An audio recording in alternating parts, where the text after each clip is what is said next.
Hi, I'm Regan Sarwas, and I'm going to introduce you to the Arctic Orienteering Club's new electronic punch equipment. So first thing we have here is a quiver, actually a backpack full of stakes. These will be where you place the field controls. This is handy for taking out into the field. You'll all find all this equipment in the equipment shed.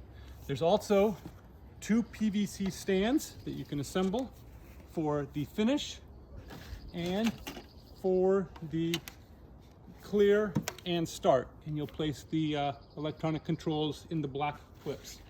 There's also a duffel with additional stakes. You get about 15 stakes in a quiver, so you want to plan your deployment accordingly.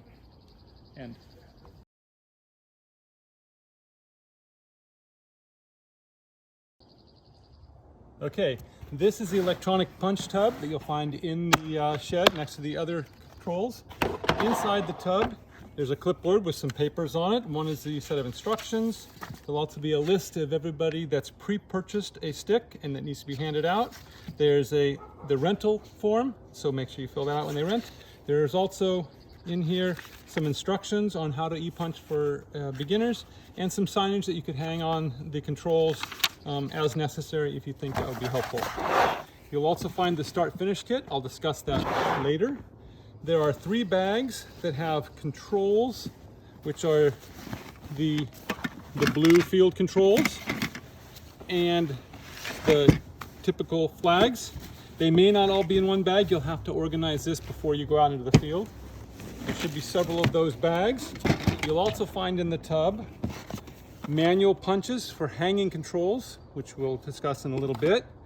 There is a tub that's got some extra paper if we're out, as well as a check station if you're doing a mass start event. You'll use check instead of start. There is also in this tub a stake and a hammer, which can be handy for pre-drilling a hole if the ground is really hard and you're having trouble getting a stake into the ground. So if you think that may be the case, take that with you.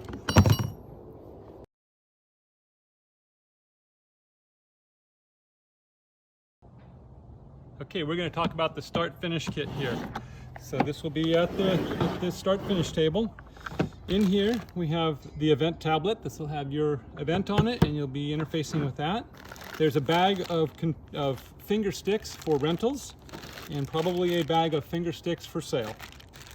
There's also a Bluetooth printer in there, a charger for the printer, and a charger for the tablet. Make sure you charge them up before the day of the event. There's spare paper. If this is running low, get spare paper out of the ePunch tub. There's a purple stick that will turn off the field controls. It's unnecessary. They'll turn off automatically, but that's nice if you want to save battery. There is the mini reader that connects to the tablet through the micro USB port at the bottom.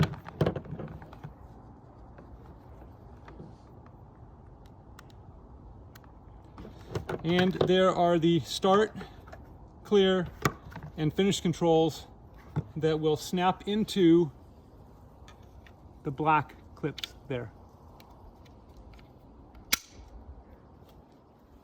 And there is a spare battery that you can use to either charge the tablet or use the USB port to charge your phone. So you could be charging your phone and the tablet at the same time if you run out of power. Fortunately, this has plenty of power to last a 4-hour event, so it shouldn't be necessary.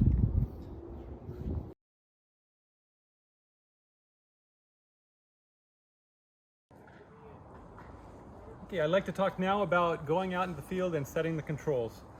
You have 2 choices. You can either stake the controls, which means putting them in the ground with one of these so they stand up, which is the preferred choice, or you can hang the controls. I'll talk about both of those, but first I want to talk about preparing to go out into the field. So you're going to need to arrange your controls so that it's easy to deploy. So I recommend doing it in batches, no more than 15 at a time, and organizing your controls in order on a string in the order that you'll be taking them off. So you know that you're going to go to 34 first and then 49. That's going to be a convenient order for you to go set them. So you'll put them all on a string so that they're easy to get off, and you'll put that string of controls into the bag. You'll take an equivalent number of flags, you'll put those into a bag, and you'll have enough stakes in your quiver. If you think there could be ground, hard ground, take this and either put it in the backpack or the bag. The bag will probably be easier.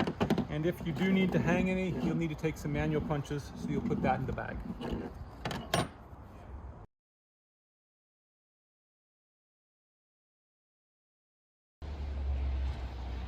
Okay, so we're about to go out into the field and stake controls. I want to remind you that these should go out as late as possible. They are expensive, about $110 a piece, so we don't want to have them out and be exposed to theft or loss or anything else for as long as we can.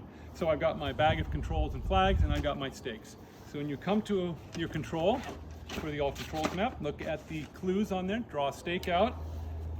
You're going to want to place the stake such that it's orientated. You're going to approach the control in the direction that most runners are going to approach the control. You're going to then have the foot push facing you. You're going to want to push it into the ground with the foot push. Don't push on the top, it could break. You'll push it down into the ground. That should be facing you. You'll pull out of the bag one of your controls. You'll snap that in. You'll notice if you did it right, the control is easy to read from the direction that the runner approaches. Pull out a flag, unhook the black clip, drop the flag. You can now switch it and grab the little loop that's there. You're going to take this, place it over the control, take the loop and put it on this black hook, and you're done. And you can now move on to the next control. You'll find after time that you can actually pull a stake, put a flag on it, and put the control on it while you're walking, and when you get to the next spot, you're ready to go.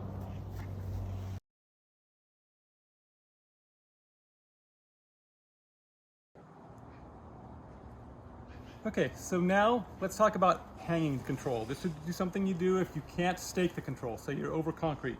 You should avoid doing this at all possible because it is more difficult to punch. So what you do in this case is you'll take out your control, you'll undo the black hook and drop the control.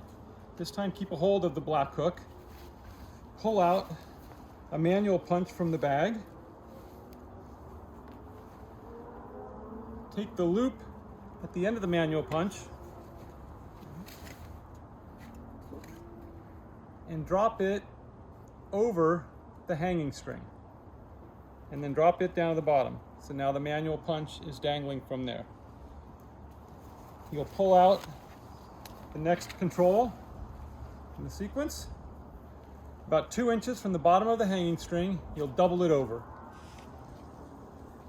You'll make a small loop, and you'll put that loop through one of the holes at the top of the blue control.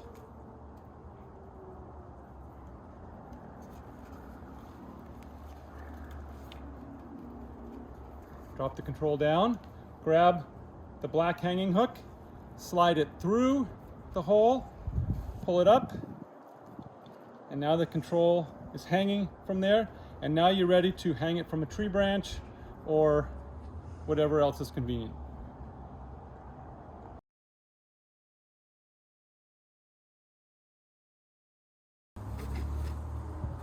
All right, at the end of the meet, you're going to want to collect the controls as soon as possible. Once again, these are expensive and you want to leave them out in the field for as little time as possible. So when you come to each control, pull it out of the ground, push down on the black thing and it'll release the control, drop it in the bag.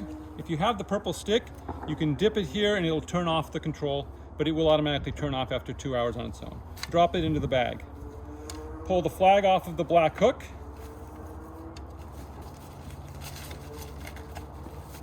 put the stake in your quiver.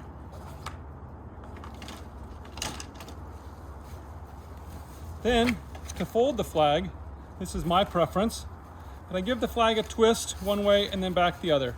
Keeps it neat.